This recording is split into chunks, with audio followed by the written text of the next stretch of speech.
سيد الرئيس الجليل، الدفاع الحاضر ليس بغافل على أن هناك من يرى أن الدفاع لأن المتهم له اعترافا تفصيليا في تحقيقات النيابة بأنه ارتكب الواقعة على النحو الوارد بالأوراق، لكن من وجهة نظر الدفاع سيد الرئيس أن هؤلاء مخطئون. ليه؟ لأنهم اندرجوا تحت فهم أو معتقد خاطئ قديم، يظنون أن الاعتراف هو سيد الأدلة. أما الدفاع يرى هؤلاء قد أخطأوا لأنهم خلطوا بين العدالة وبين الغضب، وأن هؤلاء لهم دعوة لارتكاب جريمة أكبر خطرا على المجتمع، ألا وهي التضحية بالعدالة والقانون. أما الدفاع سيد الرئيس يؤمن إيمانا راسخا أن الأصل في المتهم هو البراءة، وأنه لابد أن يصدع نور الحق وصوت العدالة، والمنصة الكريمة هي أهل لذلك. أما الدفاع جاء إليكم ليؤدي دوره غير متأثرا بالعاطفة، وإنما متأثرا بالقانون لا بغيره. ولا نصير إلي إلا من انتزعته من الأوراق وأتيت إليكم وتشرفت بالحضور بين أيديكم لكي أستدلي الحقيقة وأعاون المنصة الكريمة للوصول إلى العدالة. سيد الرئيس، إن أدلة الثبوت التي استندت إليها النيابة العامة قوامها هي تحريات المباحث وأقوال المتهم ودليل فني سطر فيه إصابة المتهم، والناظر في الأوراق يجد أن اعتراف المتهم هو الدليل الوحيد في الأوراق، لأن التحريات كما تعلم الهيئة الموقرة لا قيمة لها إلا إذا عززتها بدليل في الأوراق، فإن الدليل الوحيد في الأوراق سيد الرئيس هو اعتراف المتهم. وإذا كان الدليل الوحيد في الأوراق هو اعتراف المتهم، أجد نفسي واقفا أمام أن من أقدس الواجبات على القاضي هو أن يبحث في ظروف هذا الاعتراف، ليه المتهم اعترف. ومن أقدس الواجبات عندما تبحث الهيئة الموقرة في ظروف الاعتراف لابد أن تبحث هل هذا الاعتراف مؤيدا بأدلة حسية تنفي كل شك في صحته. وإذا بحثت الهيئة الموقرة في الاعتراف على هذا النحو كان واجب عليها التفرقة بين الأدلة الصحيحة والقرائن التافهة. لذلك سيد الرئيس استمد الدفاع هذا الكلام الجوهري من أين؟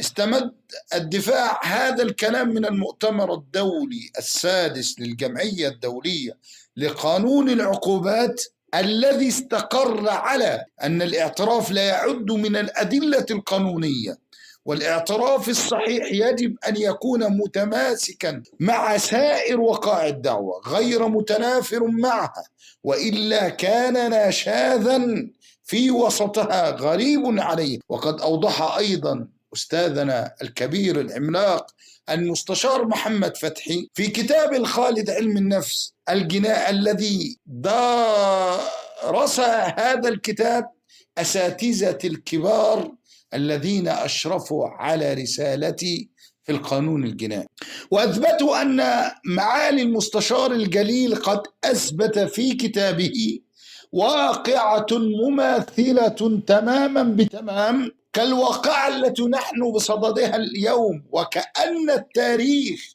يعيد نفسه، وكأن الوقائع تتكرر هي تمام بتمام. فأورد فقال أن هناك 2 قتل صهرهما فأتوا أمام النيابة العامة فاعترف اعترافا تفصيليا على كيفية ارتكاب الواقعة، فقال أنهما قتلا صهرهما ودفنوه بأيديهم. هل هذا بعد هذا الاعتراف اعتراف؟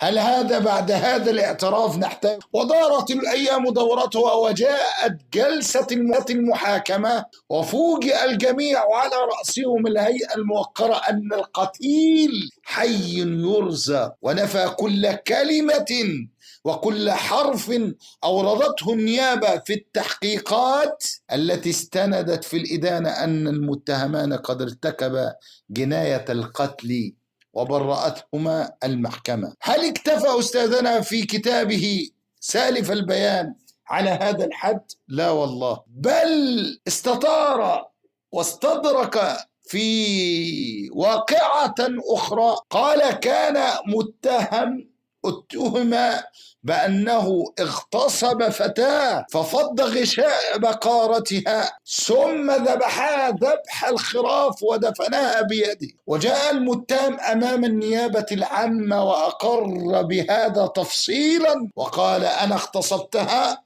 ثم ذبحتها بسكين ذبح الخراف، بل أكد أيضا أنه فصل رأسها عن جسدها ودفنها بيده.